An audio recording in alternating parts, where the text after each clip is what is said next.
100점 만점에 20점, 종교를 갖고 있지 않은 국민이 기독교에 느끼는 호감도 점수입니다.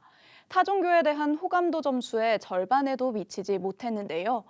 이에 선교적 효과 감소라는 교계 전문가의 우려가 나왔습니다. 기독교의 낮은 호감도를 개선하기 위해 한국교회는 무엇을 해야 할까요? 자세한 내용 장현우 기자가 취재했습니다. 종교를 갖고 있지 않은 국민들을 대상으로 한 국내 주요 종교 호감도 조사 결과가 발표됐습니다. 무종교인은 기독교에 대한 호감도가 작년에 비해 다소 감소한 것으로 나타났습니다. 호감도를 지수로 환산했을 때 지난해에는 100점 만점에 평균 23점, 올해는 평균 20점으로 집계된 겁니다. 이런 기독교에 대한 호감도는 타 종교에 비해서 가장 낮습니다.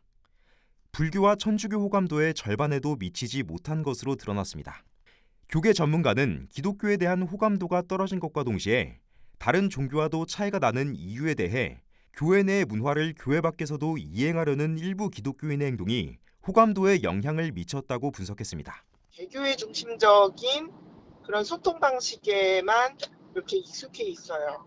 교회 안에서 하는 그런 액션이나 어떤 소통을 교회 밖에서 똑같이 그렇게 할 경우에 하지 않는 사람들이 이질감을 느낄 수 있다는 것들에 예를 들면 식당과 카페 등 공공장소에서 큰 소리로 기도하거나 찬양하는 행동이 호감도가 떨어진 원인이 됐다는 겁니다. 그러면서 비교 대상인 불교와 천주교 신도들은 공공장소에서 종교 행동을 하는 일이 드물다고 소 교수는 덧붙였습니다. 개신교에 대한 저조한 호감도는 선교의 효과까지 떨어뜨릴 수 있다는 우려도 나옵니다. 그런 인구들이 들어올 수 있는 어떤 계기를, 문을 좁혀버린 거예요. 개신교에 대한 호감도는 어떤 선교적 차원에서 굉장히 데미지를 받고 있는 게 맞아요.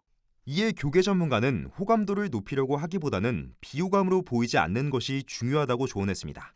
타종교인들이나 외부인들이 교회 생활을 하는 사람들에 대해서 이해할 수 있도록 우리가 그 사람들하고 이렇게 같이 섞여 있는 사회에서는 용어 사용이나 이런 것들을 조금 삼가할 필요가 있다라는 거죠. 기독교인에 대한 호감도 저조 현상이 비단 최근 1에서 2년 사이에 단기적으로 발생한 일이 아닌 만큼 한국 교회가 사회로부터 동떨어진 집단으로 비춰지지 않도록 더 융화하려는 노력을 기울여야 할 것으로 보입니다.